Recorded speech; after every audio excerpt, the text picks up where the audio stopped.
Сәлем достар, мені көбісі сексолог ретінде таниды, бірақ ең бастапқы жұмысым да, ең басты жұмысым бұл әйелдерге арналған жыныстық денсаулықты қалпына келтіретін бір тренингтер да.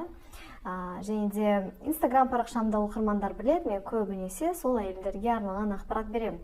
Бірақ оқырмандарымның астында өте көп еркек кісілер бар да, Instagram, YouTube, TikTok. Және де олардың ішінде көбісі кегел деген кімді, не оны деп түсінбейді да. Себебі кегел жаттығу дегенде көбісі тек әйелдерге арналған деп ойлайды. Енді осы жайында мен бөлек видео түсіремін деп шештім. Және де осы ақпарат тек еркектерге ғана емес, әйелдер де біліп, сол өзіңіздің күйеуіңізге да айтып жүргені жөн. То есть бұл өте пайдалы жаттығу. Енді ең бірінші кегел жаттығу не үшін керек? Бұл жыныс денсаулық, жыныс бұлшықеттерге арналған жаттығу. Ең алдымен бұл әйелдерге арналған, себебі көбінесе әйелдер босанады, бірнеше бала болған соң, көбінесе зәр шығу мәселесі, опущение, яғни жатырдың төмен түсу, то есть әйелдерде көптеген мәселелер пайда болады. Жыныс бұлшықеттері қынап, бәрі үлкейеді, тонус әлсірейді, геморрой, опущение деген мәселелер пайда болады. Еркектерде ондай мәселе көбінесе болмайды, себебі олар әрине босанбайды, мынау жоқ, бірақ та олардың да жыныс бұлшықеттері бар. Оны медициналық тұрғыда оны жамбас астау бұлшықеттері дейді. Яғни орысша оны мышцы тазового дна дейді. Онымен сонымен қатар оны мышцы промежности дейді. Астындағы бұлшықеттер, бұны жамбас астау бұлшықеттері немесе мышцы промежности, мышцы тазового дна деп атайды. То есть осылай астында. Оның ішінде сіздің тікішегіңіз бар, зәр шығатын жер бар, әйелдерде қынапы бар, жатырға кіретін. То есть вот это все сол астыңғы жыныс бұлшықеттер. Және де олар бұлшықет болған соң оны қайтайту керек. Оны көбісі білмейді. Және де оған көбісі мән бермеген соң көптеген осындай гинекологиялық, еркектерде урологиялық мәселелер пайда болады. Еркектерде қандай мәселе болуы мүмкін? Көбінесе застой, яғни қан айналымы жүрмейді. Особенно көбісі отыратын, машинада отыра беретін еркектерде болуы мүмкін. Жалпы физикалық спортпен айналыспайтын осындай кісілерде көбінесе жасы үлкейгесін, простатит болуы мүмкін, геморрой болуы мүмкін, зәр шығу мәселесі болуы мүмкін. Оқырман арасында осындай мәселелер бар деп ойлаймын. Сол үшін осы видеоның соңына дейін қарап көріңіз. Енді практикалық бөлімге барғанға дейін ең бірінші кімге болмайды, қарсы көрсетілімдер қандай, противопоказания. Әрине, острый заболевание, яғни бірдеме қатты ауырған кезде вообще ешқандай жаттығу жасамайсыз. Операциядан өткен болсаңыз, или дәрігер сізге айтады, қазір төсек қатынасқа пока түспе, пока емдел, айтады ғой, елдерде это половой покой дейді, еркектерде де сондай шығар, операцияндай болса айтады половой покой деп. Яғни бір нагрузка бермеу керек. Осындай кезде әрине ешқандай жаттығу жасамайсыз. Сіздің ең басты мақсатыңыз бұл емдену. Ал сұрақтарыңыз болса, мүмкін сіз емденіп атсыз, бірақ төсек қатынасы түсесіз, бірақ бәрібір бір сомнение болса, бір сұрақтар, әрине бірінші өзіңіздің дәрігеріңізден сұраңыз, кегел жаттығу жасауға бола ма деп. Бүкіл дәрігерлер кегел жаттығуын біледі, олар өздері айтады, болады, қазір жасама деп өздері сізді бағыттайды. Енді практикалық бөлімге көшейік. Практикалық бөлімге көшкенде ең бірінші анатомияңызды білу керек. Еркек кісілерде әйелдің жаратылысына қарағанда екі тесігі бар. Бұл тікішек, үлкен рет шығатын жер, и зәр шығатын жер. Уретральный сфинктер, ол мүшесі тұрған жерде. Бірақ оның бәрі асты, жамбас астау бұлшықеттері. Енді ең алдымен сіз жатып жасағаны жөн, себебі жатып ең жеңіл түрі. Бірақ та жеңіл бола берсе де, отырып та қараңыз, кімге мүмкін өте жеңіл болса, отырып қараңыз, тұрып қараңыз. То есть сіздің осы кегел жаттығуын любой уақытта жасай ала бересіз. Главное, оны сезіп дұрыс жасау. Енді өзіңіз позицияны таңдайсыз да, жатып, отырып, тұрып жасайсыз ба. Ең жақсы әрине жатып бастағаны жөн. Және де енді осы астыңғы бұлшықеттерді қысып көріңіз. Яғни тікішек, осы астыңғы сіздің мүшеңіз шығатын, пенис шығатын жері, то есть сол жерді уретральный сфинктер, бүкіл осы жыныс бұлшықеттерін ішіне қарай қысыңыз.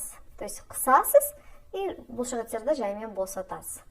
қысасыз және босатасыз. Еркектерде ондай болуы мүмкін, кішкене қозу болуы мүмкін, бір приятное ощущение болуы мүмкін. Бұл өте жақсы, себебі сіздің қан айналымына, төсекке деген қызығушылықты тарту көбею үшін, да?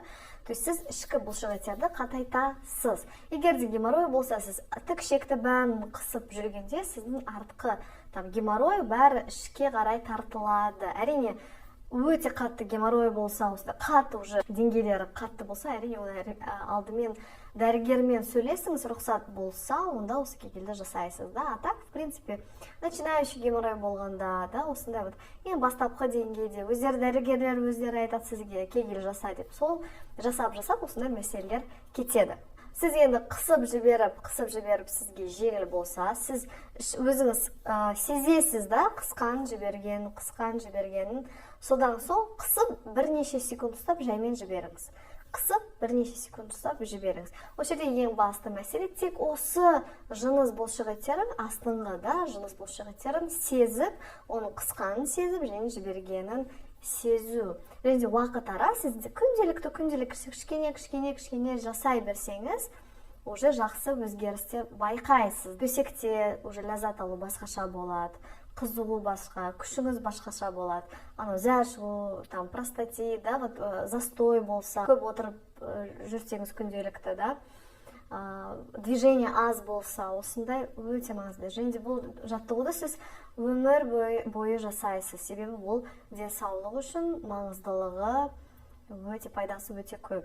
Енді осы жаттығумен қоса нені тағы жасауға болады. Себебі жаттығу жақсы, бірақ тағы да сыртынан одан да бір тағы сізге көмек ретінде беретін бір массаж, да, жыныстық массаж, жыныстық денсаулыққа, әсіресе еркектердің простата, да, жағына.